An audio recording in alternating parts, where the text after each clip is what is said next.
that decision, conscious or otherwise, which selects among those possibilities.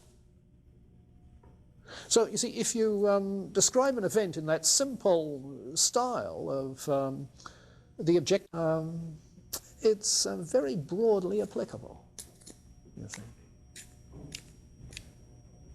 So I guess I'd say if you find that description abstract, you see, reflect on it, and doesn't it fit? You see, in a good description, it's one that fits. Yeah, when you singled out the move from mechanistic model to organic model, Yeah. Fact value separation and fact value unity, I'm wondering what's unique in the move from the mechanistic model to organic model that's not already intrinsic in the move from substance to process and from external. Yeah, I'm not sure that that I'd buy that form of the thing. It seems to me that this is the basic thing. And then once he defines the process in terms of events following the threefold description, threefold ingredients, then you begin to see that this is an organic model. These are internal relationships. There is this subject-object continuum, this. So these are all ingredient in his description of the process. Yeah, you're right there. These are not separate items. This is simply unpacking the one concept. Yeah. Which is another way of saying that his is a beautifully coherent scheme. David? I'm just pursuing an idea that came up when I was reading Science of the Modern Age. Can you hear David back in the corner? Bob? A bit louder, please, Dave. Well, what I was reading was this, on page 54 of his book, he talks about how if poets had followed a mechanistic, rather than reacting to the mechanistic worldview they had accepted, Yeah. they would have, instead of writing poetry about nature, they would have wrote poetry about human mind. If they've been consistent. Right. But didn't that happen as well? I mean, I don't know much about literature, but didn't they talk about the greatness of the human mind during that time period? Yeah, you're thinking of Alexander Pope's essay on man, for instance.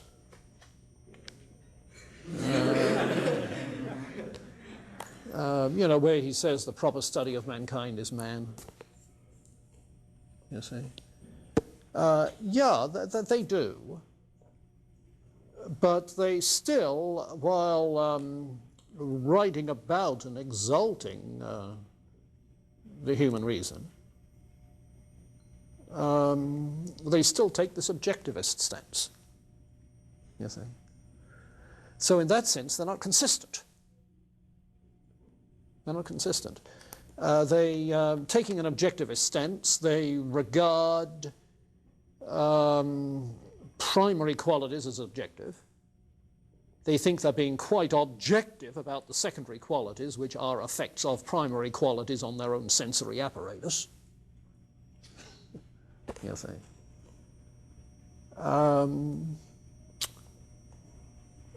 The inconsistency is if they ascribe those secondary qualities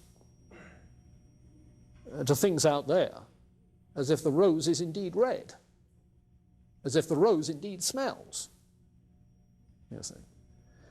I could see that some of them might say, oh, listen, there are just verbal conventions and shortcuts.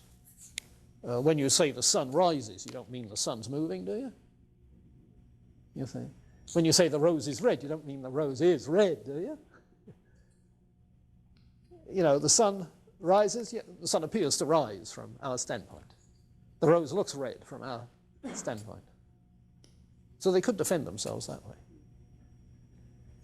In which case, I suppose what Whitehead says in that regard is not so much a criticism as a rhetorical expose of the problem of developing an aesthetic of objective aesthetic values on a mechanistic basis.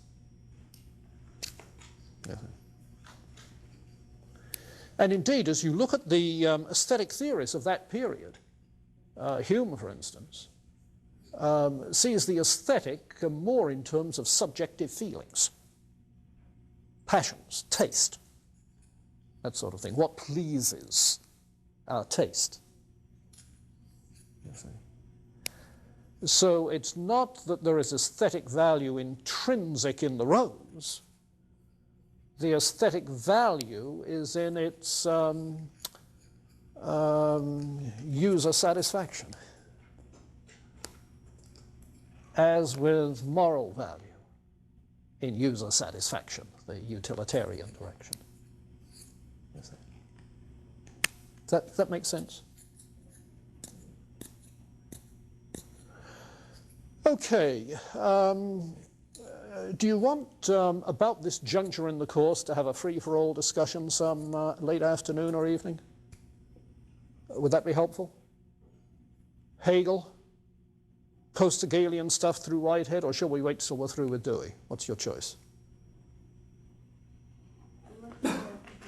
Come again?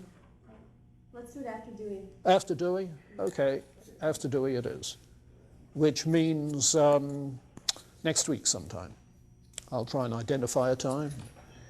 Next week will be better than this week for me anyway. This week looks like a busy one.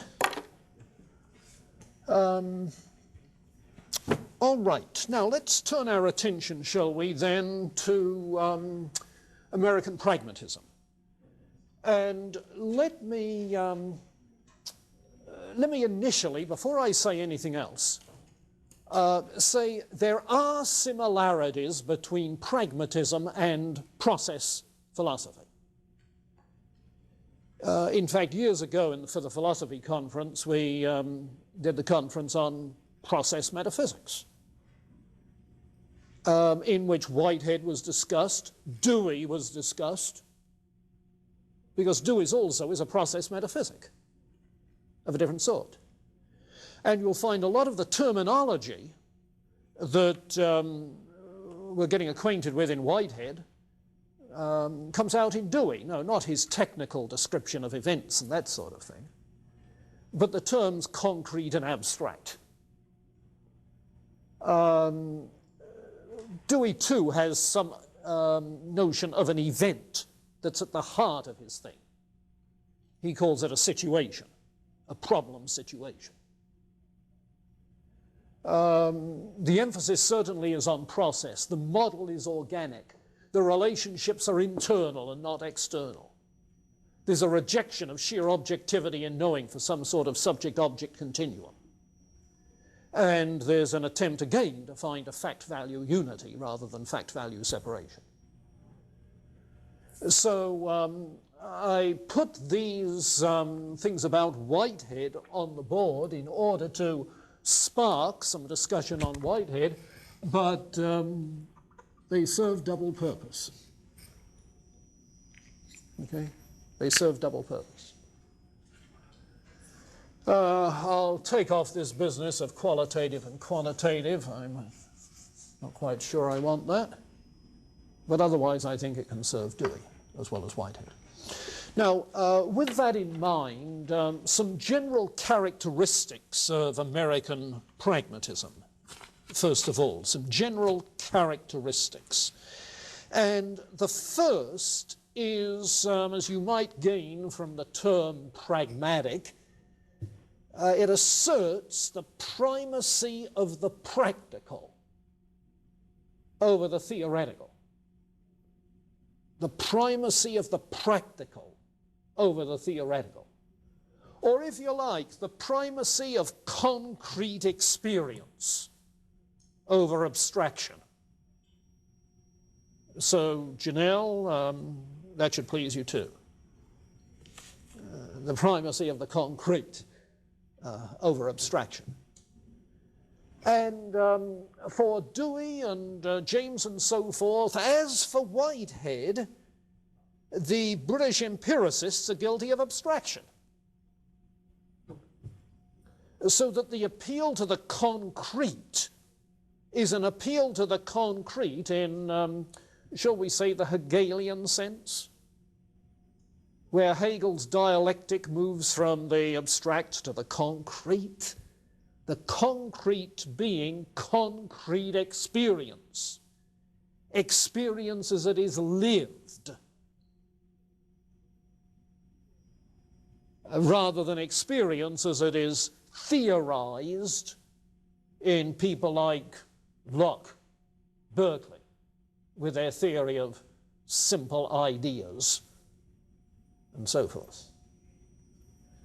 So the primacy of the practical, of the concrete. Their concern is with the relationship also of thinking to doing.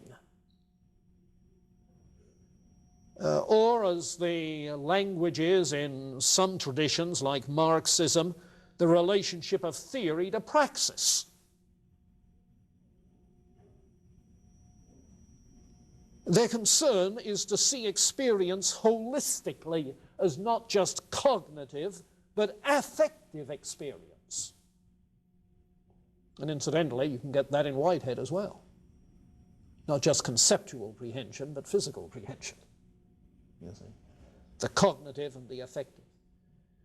So that you find pragmatists objecting to intellectualism.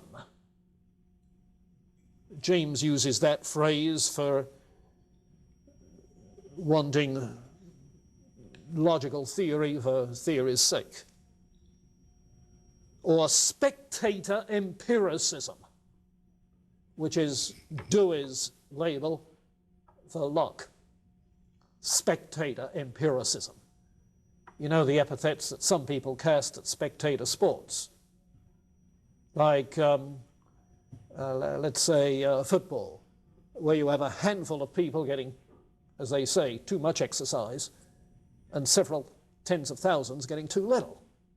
Spectator sports.